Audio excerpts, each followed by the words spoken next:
Assalamualaikum warahmatullahi wabarakatuh. Selamat pagi teman-teman. Kembali lagi di podcast Suara 8. We can hear your voice.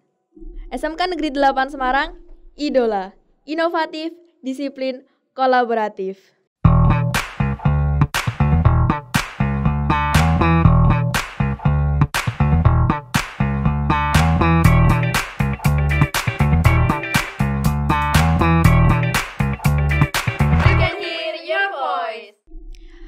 Sebelumnya, perkenalkan nama saya Rosida Anissa Putri, bisa dipanggil Rosida, dari kelas 12 PS1. Nah, pada kesempatan kali ini, kita akan membahas mengenai Puspeka. Apa itu sih Puspeka? Nah, nanti akan dijelaskan langsung oleh Ibu Harti selaku Kepala Sekolah SMK Negeri 8 Semarang. Kepada Ibu Harti bisa memperkenalkan diri terlebih dahulu. Terima kasih Mbak Rosida. Assalamualaikum warahmatullahi wabarakatuh. Salam sejahtera untuk kita semua. Perkenalkan, saya Harti, Kepala SMK Negeri 8 Semarang. Terima kasih. Terima kasih Ibu. Ya. Langsung saja kita masuk ke pembahasannya ya. Bu, sejak kapan sih sekolah memanfaatkan konten Puspeka itu? Untuk pastinya karena Ibu mengikuti diklat untuk penguatan karakter ya melalui yang diselenggarakan oleh Puspeka, maka sejak saat itu Ibu berusaha untuk mengikuti konten-kontennya yang diklatnya itu diselenggarakan sebulan terakhir. Lalu apa aja Bu contoh konten Puspeka yang pernah dimanfaatkan?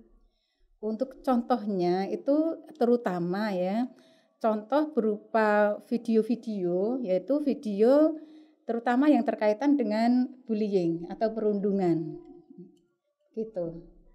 Lalu bagaimana sih Bu cara memanfaatkan konten Puspeka tersebut?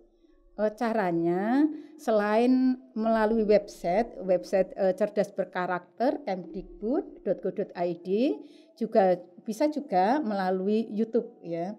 Terutama karena kita itu eranya era milenial, lebih enak melihat konten-konten perundungan itu melalui melalui channelnya itu gitu. Lalu Ibu, mengapa menggunakan konten produksi Puspeka? Oh ya, karena konten produksi Puspeka ini untuk terutama ini ya, untuk mengantisipasi agar tidak terjadi perundungan, kontennya itu yang pertama adalah sudah terstandar. Artinya Ibu yakin konten itu diproduksi dengan standar bagaimana pencegahan perundungan. Itu yang pertama. Yang kedua, model-modelnya itu ya sesuai dengan siswa.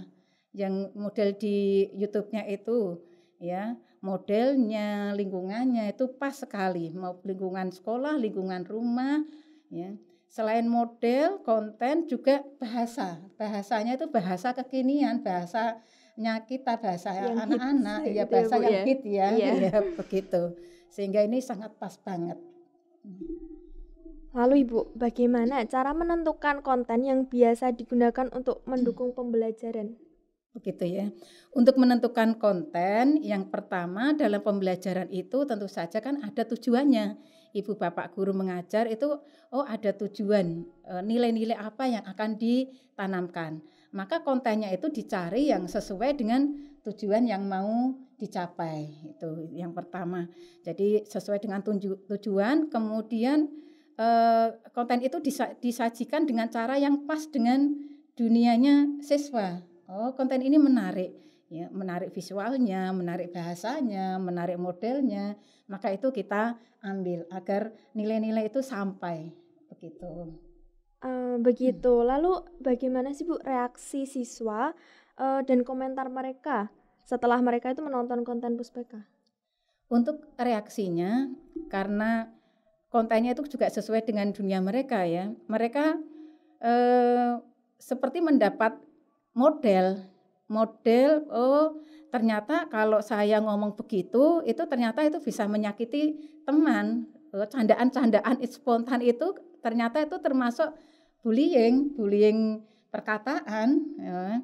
Kadang kita kan asik ya, keasikan, mengejek itu dulunya kita anggap itu hal yang meramaikan suasana, ternyata itu bisa jadi justru melukai bagi teman-teman tertentu. Ya, itu contoh apa? Ya termasuk ibu sendiri ketika mau share sesuatu di medsos, maka ibu berpikir ada pepatah mengatakan jemarimu adalah harimaumu. Maka ketika akan share konten atau apapun di medsos, maka teringat bahwa ini jangan-jangan nanti akan menyakiti orang lain. Setidaknya itu termasuk bullying yang cyberbullying, jangan sampai itu tanpa sadar ya kita lakukan. Juga banyak hal yang saya selaku guru maupun anak-anak itu ternyata nyenggol teman atau bullying fisik ya, bisa juga bullying gender atau bullying yang berhubungan dengan seks, itu bisa juga terjadi. Dengan video-video ini ternyata bagus, berdampak banyak bagi siswa maupun gurunya. Iya. Ya. Lalu Ibu, dampaknya kan tadi sudah ya Ibu ya. Iya. Lalu saran atau masukan terkait konten produksi Puspeka ini apa Ibu? Kalau secara umum sih sudah bagus ya, sudah seperti model sungguhan, seperti real model dalam kehidupan nyata ya. Di situ sudah ada contoh-contoh real kejadian, sudah ada bagaimana cara mengatasinya. Hanya mungkin segmennya, kalau yang Ibu lihat itu kan segmennya untuk menengah, sekolah menengah. Bisa juga nanti segmennya itu turun untuk adik-adik SMP, itu juga sudah ada ya. Mungkin bisa diperluas untuk bisa jadi ya, untuk diperluas segmennya, bisa ke ibu bapak guru atau karyawan begitu. Lalu bagaimana Ibu contoh dokumen pemanfaatan konten Puspeka? Untuk pemanfaatan konten Puspeka ini dari SMK 8, kebetulan program-program di SMK 8 ini juga sudah sesuai ya.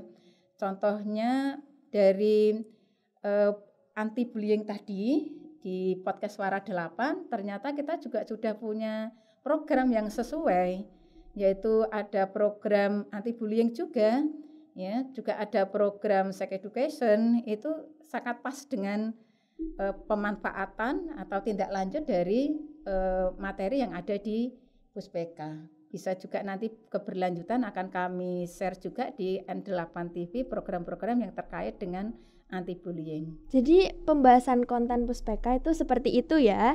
Nah sepertinya sudah cukup untuk pembahasannya Ibu ya. Terima kasih kepada Ibu Herti sudah meluangkan waktunya untuk wawancara, dan terima kasih juga kepada teman-teman semua yang telah menonton dari awal sampai akhir. Dan jangan lupa jaga kesehatan, tetap patuhi protokol 3M ya, memakai masker, menjaga jarak, dan mencuci tangan. Dan juga untuk teman-teman, tetap semangat ya untuk belajar walaupun dalam masa pandemi COVID. Untuk menutup podcast kali ini, mari kita melakukan salam idola. Mari Ibu. SMK Negeri 8 Semarang, idola, inovatif, disiplin, kolaboratif. Terima kasih. Wassalamualaikum warahmatullahi wabarakatuh.